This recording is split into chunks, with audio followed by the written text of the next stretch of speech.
कोई भी डीलर जो है वो ये इस चीज़ से नहीं मना कर सकता कि वो आपको राशन नहीं देगा अंडर ONORC। कोई दूसरी स्टेट का बंदा, कोई भी दूसरी डिस्ट्रिक्ट का बंदा और इवन कि कोई भी जो जिसको नियर बाय अपने डीलर से राशन लेना है, वो किसी भी जगह से अपना जो है थंब इम्प्रेशन लगा के राशन जो है वो ले सकता है। ऐसा कुछ नहीं है। ONRC का राशन जो है हर एक डीलर के पास अवेलेबल है। इवन इस स्कीम को प्रमोट करने के लिए हमने ऑलरेडी इसके तहत कैंप्स किए हैं, जिसमें हमने लोगों को अवेयर किया है कि ONRC का जो राशन है वो हर डिपो पे अवेलेबल है। हर एक डीलर जो है वो आपको ये राशन प्रोवाइड करेगा। अगर कोई डीलर इनकार करता है, मना करता है कि मैं राशन नहीं दूँगा, उसके लिए क्या प्रोसेस है? हमारे डिपार्टमेंट का एक जो है टोल फ्री नंबर है, कंप्लेंट नंबर है, आप उस पे हमारे साथ कॉन्टैक्ट कर सकते हैं। इवन आप पर्सनली हमारे जो वेबसाइट है हमारे डिपार्टमेंट का, उसमें ऑफिसर्स के नंबर जो है, कॉन्टैक्ट नंबर है, वो भी मेंशन्ड है। तो आप हमें कभी भी कॉल करके बता सकते हैं। हम 24 आवर्स आपकी जो है सर्विस में अवेलेबल रहेंगे। एक बात आपने कही कि आप अगर एक मोहल्ले में रहते हैं और आपका राशन डीलर आपसे मिसबिहेविंग या कुछ इस तरह का आपको उससे शिकायत है, आप उससे राशन नहीं लेना चाहते हो, आप दूसरे राशन डीलर से भी राशन ले सकते हो। मतलब ये फैसिलिटी इस हद तक है। हाँ, बिल्कुल ये फैसिलिटी अवेलेबल है, क्योंकि इसमें हम ये देखते हैं अगर कोई भी डीलर जो है वो मिसबिहेव कर रहा है लोगों के साथ, तो हम उस जो वो लोग हैं वो नियर बाय किसी और डीलर से भी ले सकते हैं राशन जाके, जो उनके साथ अच्छे से बिहेव करता है। और इवन आप हमें बताएं अगर कोई मिसबिहेव करता है, ताकि हम आगे की कार्रवाई करें उस डीलर के खिलाफ। अभी नोटिस में आया है कि कई बार क्या होता है कि आपको कुछ अनस्क्रपलस जो एलिमेंट्स हैं या लोग हैं, वो आपको क्या करते हैं, कॉल करते हैं कि जी आपके फ़ोन पे ये OTP आया होगा डिपार्टमेंट की तरफ से, तो आप वो OTP हमारे साथ शेयर कर दो EKYC के लिए। जबकि डिपार्टमेंट जो है वो कभी भी किसी को कॉल करके OTP नहीं मांगता है। तो किसी को भी प्लीज़ आपसे रिक्वेस्ट है सब लोगों से कि आप OTP शेयर ना करें, क्योंकि डिपार्टमेंट कभी भी कॉल नहीं करता है। आपको OTP जब भी शेयर करना है, जो आपका कंसर्न डीलर है, जिसके पास आप EKYC करवाने जा रहे हैं, वहीं पे शेयर कीजिए और कहीं पे भी मत कीजिए। आप देख रहे हैं न्यूज़ सर इंडिया और मैं हूं अरफाज अहमद डायंग। अभी हम फूड सिविल सप्लाईज ऑफिस में हैं और हमारे साथ बातचीत करने के लिए जो मौजूद हैं हमारे साथ मैडम अलका मिश्रा जी हैं, असिस्टेंट डायरेक्टर मिल्स हैं। बातचीत करेंगे और ये जो आज का वीडियो है, ये जो इंटरव्यू है आपके लिए काफ़ी ज़्यादा अहम होने वाला है, क्योंकि इसमें आपको बहुत सारी जानकारियाँ जो हैं वो मिलने वाली हैं। बातचीत करेंगे अलका मिश्रा जी से। मैम स्वागत है आपका न्यूज़ सर इंडिया में। Thank you so much. Alka ji, लोगों में एक दुविधा का कारण बनी हुई है EKYC। ये EKYC क्या है और क्या जरूरत आन पड़ी इसकी? क्योंकि पहले से ही लोगों ने लाइनों में लग करके जो है आधार कार्ड जो है वो दिए, थंब इम्प्रेशन जो है वो दिए। अब दोबारा से फिर से जो ये ऑर्डर्स आए हैं कि EKYC करवाने के लिए आपको फिर से जो है राशन डीलर्स के पास जाना है, ये क्या है पूरा मामला? लोग काफ़ी ज़्यादा इससे समस्या में हैं। जी। मैं तो आपको ये सबसे पहले बताना चाहूँगी, बेसिकली ये जो EKYC प्रोसेस है, ये एक डाटा प्यूरिफिकेशन प्रोसेस है। या आप इसको कह सकते हैं कि जो हमारे राशन कार्ड्स हैं, उनका रिन्यूअल प्रोसेस है। सपोज़ अगर कोई फैमिली मेंबर्स हैं, उनकी फैमिली में 4 लोग हैं और 2 जो लोग हैं उसमें से उनका आधार कार्ड जो है वो उसमें स्वाइप हो गया हुआ है। मतलब अगर एक जैसे मेल का आधार कार्ड है, वो फीमेल में चढ़ गया है और जो फीमेल वाला वो मेल में चढ़ गया है। तो इसमें क्या होगा, करेक्शन हो जाएगी उनके डाटा की। तो साथ में क्या होगा, आधार करेक्ट हो जाएगा। अगर किसी के नाम की स्पेलिंग्स में मिस्टेक हैं तो वो करेक्ट हो जाएंगी, और इसके साथ DO भी अगर किसी का गलत चढ़ा हुआ है तो वो जो है करेक्ट हो जाएगा। और आधार कार्ड जो है वो वेरीफाई करना है। प्रोसेस इसमें ये रहेगा सिर्फ कि आपको क्या करना है, जो आपका कंसर्न डीलर है या कोई भी डीलर है जो हमारे डिपार्टमेंट का, आप उसके पास अपना आधार कार्ड लेके चले जाएँ। सपोज़ अगर कोई फैमिली उसमें 4 लोग हैं, वो चारों अपना आधार कार्ड ले जाएँगे और डीलर वहाँ पे उनसे थंब इम्प्रेशन लगवाएगा, और जो भी उसमें करेक्शंस हैं वो वहीं पे ऑटोमेटिकली जनरेट हो जाएंगी। मतलब ये ज़रूरी नहीं है कि जहाँ का आपका राशन कार्ड है वहाँ पे आपको जाना पड़े, जहाँ पे भी आप हैं, जहाँ पे भी कंसर्न आपके बाय कोई भी डीलर अगर अवेलेबल है, आपको सिंपली अपने आधार कार्ड लेने हैं और उनके पास चले जाना है और वो वहाँ पे हो जाएगा। जिन लोगों की करेक्शन होनी है या कोई गलतियां हैं, मिस्टेक्स हैं, तो वो ठीक कौन करेगा? डीलर करेगा। डीलर के पास जाएँगे आधार कार्ड लेके, जैसे ही वो वहाँ थंब लगाएँगे और आधार उनका फिर से वहाँ पे आ जाएगा, नंबर अपडेट हो जाएगा, तो वो ऑटोमेटिकली करेक्ट हो जाएगा। अच्छा, खुद से हाँ, सिस्टम खुद ही जी, ठीक कर सिस्टम देगा। खुद से कर देगा। इट्स बेसिकली डाटा प्यूरीफाई हो जाएगा उनका। DO भी रॉन्ग है, नाम गलत है, आधार गलत सीड हुआ है, तो वो थंब से ही वहाँ पे जनरेट हो जाएगा पोर्टल पे और वो ऑटोमेटिकली करेक्ट हो जाएगा। जी। अलका जी, अगर बात करें हम one nation one ration card जी। और लोग जो निर्देश दिए गए थे कि आप जो है राशन कार्ड अगर आप बाहरी स्टेट से हैं या इंटर डिस्ट्रिक्ट भी आप कहीं दूसरे डिस्ट्रिक्ट में हैं, तो आप किसी भी नियर बाई आपकी जो भी लोकेशन पड़ती है या कोई भी डीलर है, आप वहाँ से राशन ले सकते हैं। लेकिन मैक्सिमम देखा जाता है कि डीलर्स जो हैं राशन देने से मना करते हैं कि राशन नहीं है हमारे पास, अवेलेबल नहीं है। लोगों को काफ़ी ज़्यादा उससे समस्याओं का सामना करना पड़ता है। देखिए जी, मैं आपके मीडिया के माध्यम से ये लोगों को अवेयर करना चाहती हूँ कि ऐसा कोई भी डीलर जो है, वो ये इस चीज़ से नहीं मना कर सकता कि वो आपको राशन नहीं देगा अंडर ओएनओआरसी। कोई दूसरी स्टेट का बंदा, कोई भी दूसरी डिस्ट्रिक्ट का बंदा और इवन कि कोई भी जो जिसको नियर बाय अपने डीलर से राशन लेना है, वो किसी भी जगह से अपना जो है थंब इम्प्रेशन लगा के राशन जो है वो ले सकता है। ऐसा कुछ नहीं है, ओएनआरसी का राशन जो है हर एक डीलर के पास अवेलेबल है। इवन इस स्कीम को प्रमोट करने के लिए हमने ऑलरेडी इसके तहत कैंप्स किए हैं, जिसमें हमने लोगों को अवेयर किया है कि ओएनआरसी का जो राशन है वो हर डिपो पे अवेलेबल है। हर एक डीलर जो है वो आपको ये राशन प्रोवाइड करेगा। अगर कोई डीलर इनकार करता है, जी। मना करता है कि मैं राशन नहीं दूँगा, उसके लिए क्या प्रोसेस है? हमारे डिपार्टमेंट का एक जो है टोल फ्री नंबर है, कंप्लेंट नंबर है, आप उस पे हमारे साथ कॉन्टैक्ट कर सकते हैं।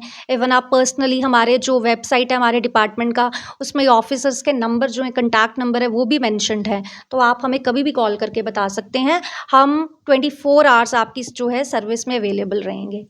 एक बात आपने कही कि आप अगर एक मोहल्ले में रहते हैं और आपका राशन डीलर आपसे मिसबिहेविंग या कुछ इस तरह का जी, आपको उससे शिकायत है, आप उससे जी। राशन नहीं लेना चाहते हो, आप दूसरे राशन डीलर से भी राशन ले सकते हो। मतलब जी। ये फैसिलिटी इस हद तक है। हाँ, बिल्कुल ये फैसिलिटी अवेलेबल है क्योंकि इसमें हम ये देखते हैं अगर कोई भी डीलर जो है वो मिसबिहेव कर रहा है लोगों के साथ, तो हम उस जो वो लोग हैं, वो नियर बाय किसी और डीलर से भी ले सकते हैं राशन जाके, जो उनके साथ अच्छे से बिहेव करता है और इवन आप हमें बताएँ अगर कोई मिसबिहेव करता है, ताकि हम आगे की कार्रवाई करें उस डीलर के खिलाफ। हुँ। अलका जी, अगर बात करें हम थंब इम्प्रेशन की अगर हम बात करते हैं तो बहुत सारे लोग हमारे बुज़ुर्ग हैं या जवान भी कई बार जो काफ़ी देर घंटों बैठते हैं और उनका जो थंब इम्प्रेशन है वो लगता नहीं है। इसका क्या क्या कारण होता है? ये जो है बेसिकली जो थंब इम्प्रेशन है ऑल्दो अगर किसी बुज़ुर्ग का नहीं भी लगता है, तो हमारे डीलर्स जो है इस मामले में बहुत ज़्यादा कोऑपरेटिव हैं। वो कई बार तो घर जाके जैसे आपको पता है कि हमारे यहाँ पे मैक्सिमम जो लोग हैं वो वर्किंग क्लास में हैं। तो अगर सपोज़ कोई बुज़ुर्ग लोग वहाँ पे जाते हैं, उनका थंब इम्प्रेशन नहीं लगता, तो डीलर उनको राशन प्रोवाइड करने के लिए कई बार तो उनको घर जाके भी फैसिलिटी अवेलेबल करते हैं, कि कोई और फैमिली मेंबर जो है वो शाम के टाइम आए तो अंगूठा लगा के राशन प्रोवाइड करवा देते हैं उनको। जी। जी। लेकिन ये समस्या आती क्यों है? मतलब क्यों अगर हमने आधार कार्ड लिंक हो गया है, कोई मशीनों में गलती है या कुछ कमी है या कोई ये जो रेखाएँ हैं हमारी इसी में कोई हाँ, गलती है? जी, एक्चुअली क्या होता है कि जैसे-जैसे ऐज बढ़ती जाती है, तो हमारे जो थंब इम्प्रेशंस हैं, वो थोड़ा फेडेड होना शुरू हो जाते हैं, जिसकी वजह से उन लोगों का वो लग नहीं पाता थंब इम्प्रेशन। तो पॉज़ में तो thumb impression is very important and compulsory कि आप अंगूठा लगाओगे, तो पॉज़ के थ्रू ही राशन मिलेगा लोगों को। जी। जी। मैम, एक दिक्कत और भी आती है लोगों को कि राशन कार्ड मतलब शादियाँ हो रही हैं, अलग हो रहे हैं, जी। राशन कार्ड अलग नहीं बन रहे हैं। जी। वो क्या दिक्कत है? क्यों नहीं हो पा रहे हैं अलग? एक्चुअली अभी हमारा यहाँ पे बाइफरकेशन जो है राशन कार्ड्स की वो बंद है। ऊपर से हमें अभी कोई इसके बारे में कोई डायरेक्शंस नहीं आई हैं। जैसे ही हमें डायरेक्शंस आएँगी तो हम बाइफरकेट भी स्टार्ट कर देंगे। जी। फिलहाल अभी कोई डायरेक्शंस नहीं आई हैं इसके लिए। मैम, आज हमने एक प्रेस कॉन्फ्रेंस जो है कवर की थी जिसमें काफ़ी सारे बुज़ुर्ग थे, महिलाएँ थी, विडोज़ थी। अभी क्योंकि आपको पता ही है उसमें जो है एक पीएचएच राशन कार्ड जो है मैंडेटरी कर दिया गया है और पीएचएच सबके पास है नहीं। जी। तो वो भी अप्लाई कर रहे हैं, उनके भी जो है पीएचएच हो नहीं पा रहे हैं। पीएचएच राशन कार्ड के लिए तो ऑफ़लाइन भी हम ले रहे हैं राशन कार्ड्स, वो ऑफ़लाइन प्रोसेस ही है, उनको हमारे डिपार्टमेंट से एक फ़ॉर्म मिलता है। कुछ लोग उसके लिए भी ऑनलाइन भी अप्लाई कर रहे हैं और जैसे ही वो फ़ॉर्मेलिटीज़ उसमें मेंशन्ड है, जो वो साथ में लगा के देते हैं, तो अगर वो उस क्राइटेरिया में फ़ॉल करते हैं, तो हम उसी टाइम उनको मतलब विदिन 3-4 डेज़ ही हम उनको राशन कार्ड अवेलेबल कर देते हैं। एज़ सच जो कन्वर्जन थी एनपीएचएच टू पीएचएच, हमने सारी पेंडेंसी अपने लेवल पे ऑलमोस्ट क्लियर की हुई है और जो थोड़े बहुत हैं वो प्रोसेस में हैं। क्या रिक्वायरमेंट्स रहती हैं इसमें अगर कोई डिज़र्विंग है, पीएचएच है, उसको क्या रिक्वायरमेंट्स रहती हैं? क्या कुछ उसको देना है? मैं आपको बता देती हूँ कि जैसे अगर पीएचएच राशन कार्ड किसी को चाहिए, उसमें कुछ क्राइटेरियाज़ है, जैसे अगर कोई बंदा है जैसे या कोई लेडी है, वो विडो है, ठीक है, विडो को उसमें प्रेफ़रेंस दी जाती है, या फिर कोई है जिसका घर मकान नहीं है उसको प्रेफ़रेंस दी जाती है उसमें। और साथ में अगर कोई जैसे हैंडीकैप्ड पर्सन है उसको दी जाती है। Old age people having above age of 60 years, इन लोगों को पीएचएच में जो है प्रेफ़रेंस दी जाती है। फिर हम उसमें क्या करते हैं, हम तहसीलदार से उनका एक इनकम सर्टिफ़िकेट लेते हैं, जो कि इनकम सर्टिफ़िकेट जो हम उसे वेरीफ़ाई तहसीलदार हमें करके देते हैं। उसके बेसिस पे वो बाकी फ़ॉर्मेलिटीज़ भी लगाते हैं, आधार कार्ड, बिजली का बिल एंड ऑल।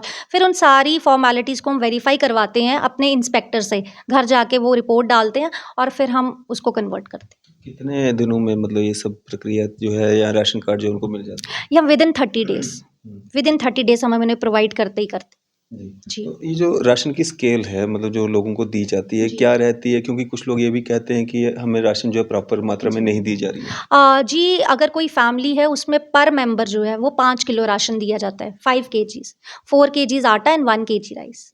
अच्छा, ये मिला के मतलब 5 किलो जी। पर हेड। हाँ, पर अगर हेड। आप 4 फैमिली मेंबर हैं तो आपको 20 किलो राशन हाँ मिलेगा। जी, बिल्कुल जी, बिल्कुल। जी। जिसमें पर मेंबर रहेगा 4 केजी आटा एंड 1 केजी राइस पर मेंबर रहेगा। जी। जी।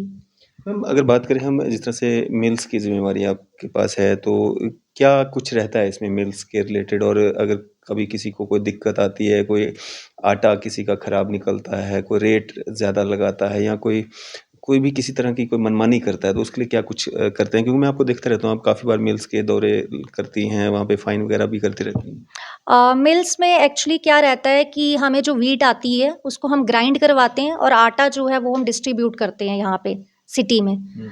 तो जम्मू में ही है आटा जहाँ पे भी अवेलेबल है। तो उसमें यही है कि आटे का वेट प्रॉपर देखते हैं कि बैग जो है वो 50 केजीज़ है या नहीं है। बस ये चीज़ें देखी जाती है। इन केस अगर किसी को, किसी डीलर को या किसी भी बंदे को लगता है कि आटे की क्वालिटी अच्छी नहीं है, तो with the help of food safety department हम उसकी क्वालिटी जो है वो चेक करवाते हैं। जी।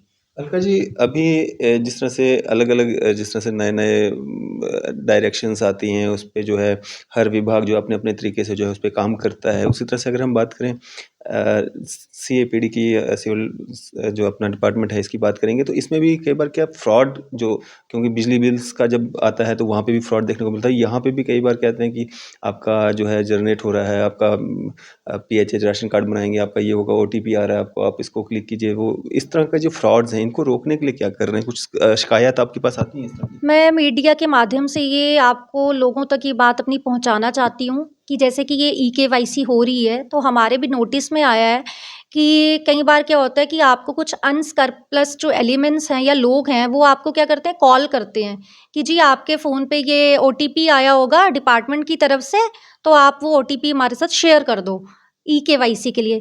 जबकि डिपार्टमेंट जो है, वो कभी भी किसी को कॉल करके ओटीपी नहीं माँगता है। तो किसी को भी प्लीज़ आपसे रिक्वेस्ट है सब लोगों से कि आप ओटीपी शेयर ना करें, क्योंकि डिपार्टमेंट कभी भी कॉल नहीं करता है। आपको ओटीपी जब भी शेयर करना है, जो आपका कंसर्न डीलर है, जिसके पास आप ई-केवाईसी करवाने जा रहे हैं, वहीं पे शेयर कीजिए और कहीं पे भी मत कीजिए। जी। अलका जी, क्या एक मैसेज रहेगा आपका आम जनता के लिए? आम जनता के लिए यही एक मैसेज मैं देना चाहूँगी कि टाइमली जो है आप अपना राशन जो है लीजिए, डीलर से लीजिए। अगर आपको लगता है कि आपको अच्छी क्वालिटी का राशन नहीं मिल रहा है या आपको लगता है आपको प्रॉपर स्केल जो गवर्नमेंट की तरफ से आपको मिली हुई है वो नहीं मिल रही है, तो आप हमें कंप्लेन कर सकते हैं हमारे डिपार्टमेंट को। और आपको अगर मार्केट में लगता है किसी भी कोई इश्यू आ रहा है, आपको कहीं पे रेट लिस्ट डिस्प्ले नहीं है, कहीं पे आपको एक्सपायर्ड प्रोडक्ट मिल रहा है, तो आप यहाँ पे इस डिपार्टमेंट को आप कभी भी जो है उनकी कंप्लेंट जो है वो दर्ज कर सकते हैं। जी। चलिए शुक्रिया हमारे साथ बातचीत करने के लिए, अपने कीमती समय देने के लिए। Thank you so much, thank you so much. तो ये थी हमारे साथ assistant director food civil supplies. आपकी इस सब पे क्या राय है? आप भी अपनी राय जो है ज़रूर साझा कीजिएगा। इसी तरह की मज़ीद अपडेट्स के लिए आप देखते रहें न्यूज़ सैर इंडिया। मैं अरफ़ाज़ अहमद डैंग, कैमरामैन शाहनवाज़ के साथ।